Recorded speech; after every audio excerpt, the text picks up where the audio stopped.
Welcome back to the Independent Republic of Mike Graham right here on Talk Radio. We've got loads going on. Tony Buxton's coming up in a little while. We're going to be talking to Peter Cardwell. Will Geddes is here. Alberto Costa MP on the Pitchfork decision, of course, as well. Baroness Fox is here, non-affiliated peer. She was in the House of Lords speaking yesterday about why people need to come back to work and how office workers need to come back to work. Everybody needs to come back to work so that we can get back to normal. But it doesn't take long, Claire, has it, for the sort of virtue signallers to get involved? I mean, after what happened at the football, we then saw this outpouring. I mean, I was more troubled by the yobbery and the thuggery of the people that broke into Wembley and how useless the sort of security was than I was about some of the stuff that happened afterwards, the racist tweets that were sent to the three guys who missed the penalties, because everybody's now turned it into something else, haven't they? They've gone kind of taken the ball and literally run with it. So the racism issue is so frustrating because it's very difficult to have a rational conversation about it, isn't it?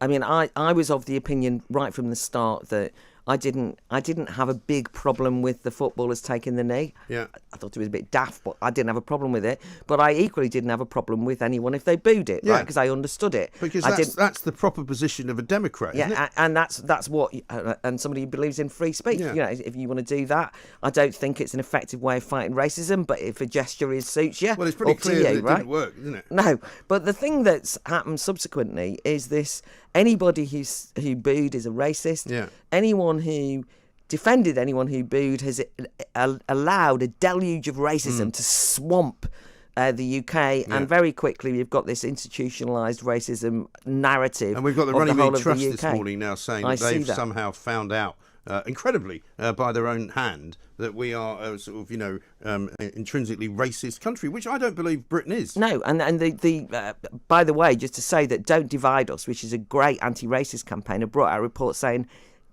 refuting every single thing on the Runnymede, you should get them on. But the thing that you're right about saying is it's almost like an opportunism where people jump on this bandwagon. So, where there are racists, of which there are racists in society, they should be absolutely treated with the contempt that we all feel for them.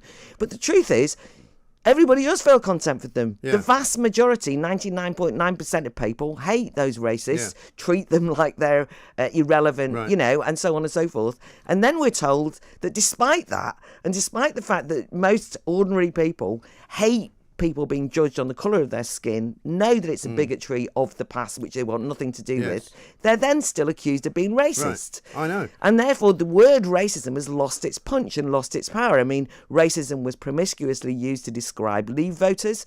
It was promiscuously used most recently to say that anybody who supported those people who booed or just defended them are racist. So what does racism mean? Well, actually, racism means having vile attitudes to people because of the colour of their skin, usually because they're black. And there's a kind of white nativism, which we can all see on social media.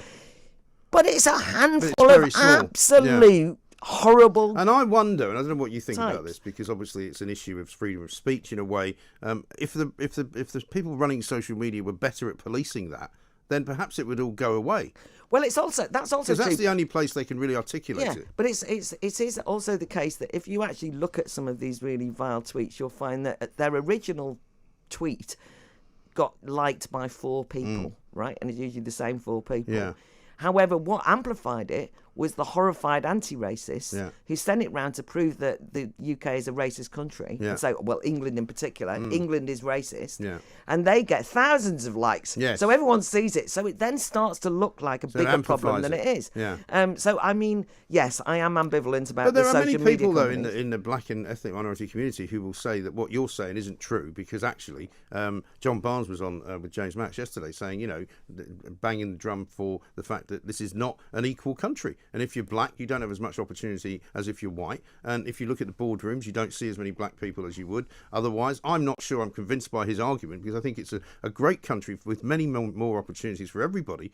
And quite a lot of white people don't have the opportunity to get into a boardroom either. Yeah, I mean, but that's the debate we should be having. And one of the things that I thought was great about Tony Sewell's report was it tried to open up a discussion about that, because I do not think that it is all fine if you're black. I mean, I do think that there can be informal discrimination. I do think there are issues. But it's not as simple as saying that there is a systematic racist exclusion of black people from the higher echelons of society. It's just not true. Whereas you can find plenty of adverts for BBC jobs which actually actively seek black and minority ethnic employees. Now, if you imagine you did that the other way around and said, we only want white people we especially would like white people to apply for this. Yeah, but it's also the case that black and ethnic minority people who disagree that there's systemic racism. Like Priti Patel.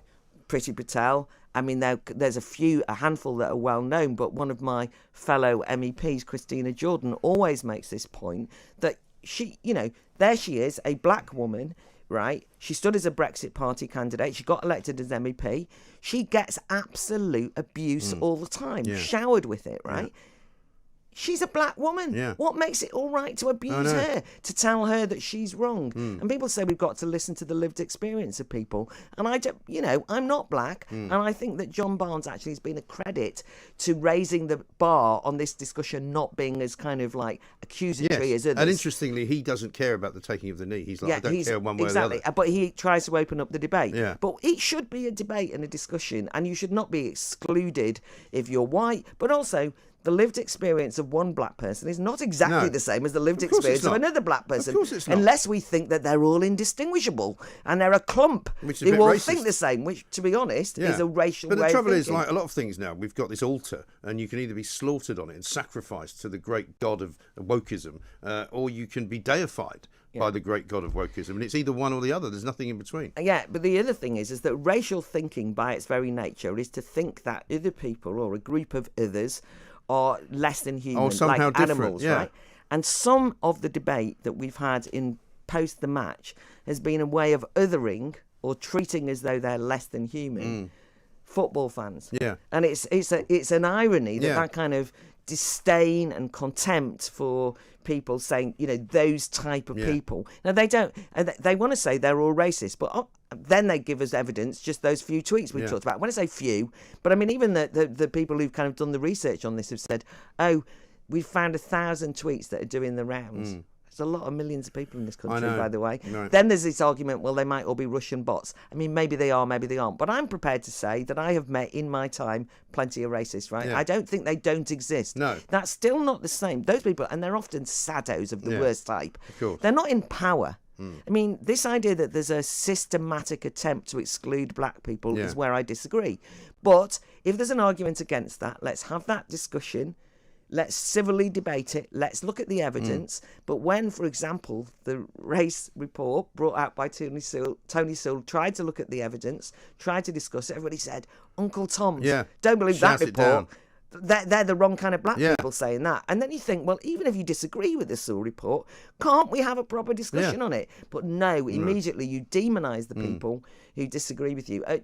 But having said that, there was an interesting thing which I do think that our side who wants to have this debate in the open and doesn't think that everyone's a racist and all the rest of it, we also have to try and avoid doing some of the lazy stuff ourselves of just saying, oh, you're anti-woke, and just that, anyone who takes a knee is an idiot. And I mean, in some ways it's a bit like, well, come on. Yeah. I'm not bothered, really. You know what I mean? Let's make it a little bit more nuanced. Do you know what I mean? But also, it's a bit irrelevant. We take the name. Yeah, right. I mean, they did it so quick, I barely saw them. I know. Well, that's what they started doing. It's more like a genuflection. It was a genuflection rather than a knee. Well, I was going to say they can't see me. I'm on radio, but they can now. But whenever I go into or past a Catholic church, because of my upbringing, I do this, right? Sign of the cross, right? Sign of the cross is a kind of, it's drummed into me.